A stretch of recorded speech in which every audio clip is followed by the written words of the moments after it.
Hello guys नमस्कार। तो आज આપણે કન્ટેન્ટ વિશે વાત કરવાના એ કન્ટેન્ટ જે આપણે ચંદન ઝાડના જલ્દીથી બહુ સરળ પદ્ધતિથી આપણા ચંદનના ઝાડના થળીઓ મજબૂત કરવા માટે અને ચંદન મોટું ઉછેરવા માટેની પદ્ધતિ તમને સમજાવવા જઈ રહ્યા છીએ। તો એન્ડ સુધી અમારા વિડીયોની અંદર તો બન્યા રહેજો અને આપણે તમને સમજાવવાના પ્રયત્નો કરશું।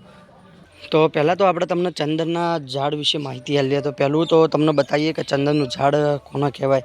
તો મિત્રો આ જે વ્હાઇટ ચંદન કહેવાય, વ્હાઇટ ચંદનનું છોડ અને આ વ્હાઇટ ચંદન આપણા ગુજરાતમાં અને ઓલ ઇન્ડિયામાં અવેલેબલ હોય છે અને આ ચંદનનું ઝાડ તમે પોતાના ખેતરના અંદર વાવી શકો છો। તો અમે અમારા જે ઘરના પાછળ વાવેલું છે મિત્રો। તો આ ચંદનનું નાનું એક છોડ આપણે તમને બે મોટો બીજો બતાવીએ ચંદનનો ઝાડ, પણ આ નાનો છોડ વિશે તમને માહિતી આપીએ તો અને 24 કલાકમાંથી 6 થી 8 કલાકની અંદર માત્ર તડકો આવવો જોઈએ સૂર્યનો, જે સૂર્ય કિરણો પડે એનો 6 થી 7 8 કલાક તડકો આવવો જરૂરી છે મિત્રો।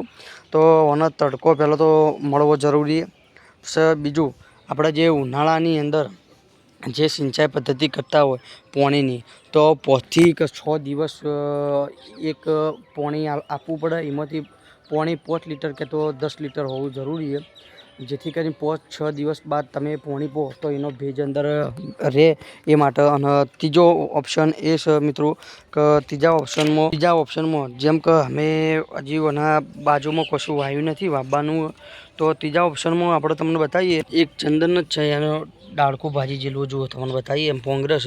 તો ત્રીજા ઓપ્શનમાં એવું કહેવામાં આવ્યું કે ત્રીજા ઓપ્શનમાં એના બાજુમાં કે તો તમે તુવેર અને કે તો સુબાબુલ જેવા છોડ તમે વાવી શકો છો અને અથવા આપણે તુલસી વગેરે ગમે તેવું વાવી શકો છો મિત્રો ઓના છોડના નીચે, જેથી કરીને ચંદનનો મૂળિયાનો જલ્દી વિકાસ થાય। તો મિત્રો આપણે તમને મોટા ચંદનના ઝાડ બતાવીએ જે છોડ મોટા અમારા થયા એ, અને એના જે ચંદનના થળિયાને છે બીજો જે વૃક્ષો છોટો વાવવામાં આવ્યો છોડ વાવવામાં આવ્યા એ છોડની તમને આપણે બતાવીએ વિડીયોની અંદર કે શું વાવવામાં આવ્યું એ, તમે એન્ડ સુધી બને રહેજો। તો જો મિત્રો આ ડ્રેગન ફ્રૂટ અને આ બાજુમાં જે છે એ ચંદનનું થળિયું છે મિત્રો। તો આ ચંદનનું થળિયું ના ચંદન છે એક, બીજું આ બાજુમાં ચંદન છે। તો ચંદનના ઝાડના નીચે જે ચંદનના વૃક્ષના નીચે મિત્રો અમે એક આ છોડ વાવેલું અને એક આ વાવેલું છે, જેથી કરીને આ મૂળિયાનું સ્તર મજબૂત થાય અને જલ્દીથી વિકાસ થાય ચંદનના ઝાડનો, એ માટે અમે એ વાવ્યું છે। બીજું આ ચંદનની બાજુમાં એક આ છોડ વાવેલો છે અને એના બાજુમાં તુલસી વાવેલી તમે જુઓ, તો એનો પણ જલ્દી વિકાસ થાય એ માટે વાવેલી છે। પછી આપણે તમને કહીએ કે સારું ખાતર, જેથી કરીને સારું ખાતર કેવું કે મિત્રો જે આપણે સોણિયું ખાતર વાપરીએ છીએ એ સોણિયા ખાતરની અંદર જે ઈયળ જે રીતના આવે ને આપણે જે લબા એને અળસિયું કહીએ અમે, એ અળસિયાવાળું ખાતર જે સડી ગયેલું હોય એ સડી ગયેલું ખાતર તમે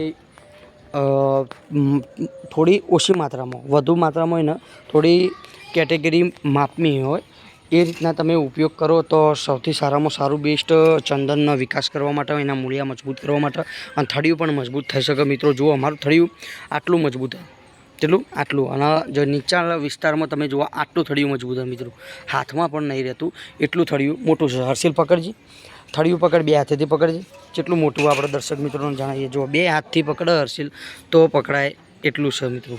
તો આપણે બીજું તમને બીજી માહિતી આપીએ કે ચંદનનો ઉછેર કઈ રીતના બીજો થાય। તમે જુઓ અમે થોડું તમને બતાવવાનો પ્રયત્ન કરશું। પાંચમું મિત્રો જે આપણે ચોથું તમને સમજાવી દીધું, પાંચમું આપણે તમને સમજાવવા માગીએ છીએ કે વૃક્ષનો વિકાસ જે ટોચ રહી એ વૃક્ષનો વિકાસ કઈ રીતના બહુ હાઇટમાં ઊંચો કરવો, તો એના માટે મિત્રો સૌથી વધારે જરૂર છે જે ઘાસ અને જોખર અને સમયસર સાફ કરવું।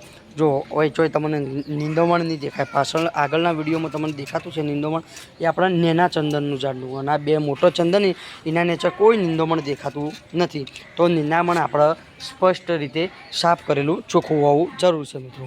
પછી આપણે છઠ્ઠું તમને બતાવવા જઈ રહ્યા છીએ। છઠ્ઠું ચંદનના માટે રક્ષણ એટલે કે ચંદનના ઝાડને કોઈ એવું પ્રાણી કે જેથી કરીને ઉપર જો વાંદર તો ઝાડવાનો જે ડાળખો ભાગે ને એ માટે, બીજું જે ફરતા રખડતા જે ઢોર કહેવાય ઢોર કોઈકનું ઢોર છૂટી ગયું હોય, એ ઢોર તમારા ચંદનને નુકસાન ના કરે, ચંદનને ભાગે નહીં, એ માટેનું અને જાળી રાખી. અમે જાળી હવે ઘટીનો છે એટલે એ બહુ મોટું થઈ ગયું એટલે. અને બીજું કીટાણુનાશક, જમીનનું રક્ષક, જે ડોળ પડી જોઈએ એ ડોળ પડવા ના જોઈએ, એના અંદર ડોળ ના પડે એના માટે તમારે ટ્રીટમેન્ટ કરવી પડે.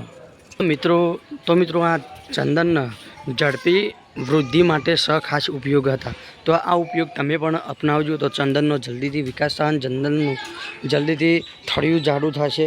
અને એક એ રીતના ઉપચાર કરવાના જેથી કરીને લાંબા ગાળા સમયે તમારી સારી આવક થઈ શકે. અને યોગ્ય સંભાળ અને નિયમિત કાળજી રાખશો તો ચંદનનો છોડ ઝડપથી વગરો મજબૂત થશે, એકદમ વધારે મજબૂત થશે. મિત્રો તો આપણે આ હતી ચંદન વિશેની માહિતી. તો તમને અમારા ચંદન વિશેની ઝડપીથી જલ્દી પદ્ધતિથી જે ચંદનનું થળિયું જાડું કરવું અને હાઇટમાં જલ્દી ઊંચું કરવું એ માટેની હતી આ પદ્ધતિ. મિત્રો સરળ પદ્ધતિ, 100% ગેરંટી બંધ પદ્ધતિ. અને આ પદ્ધતિ તમે અપનાવજો અને આ કેવી પદ્ધતિ લાગે એ મિત્રો કોમેન્ટમાં એકવાર લખજો અને આપણો વિડીયો વધુમાં વધુ શેર કરજો. જય જહુમા મિત્રો.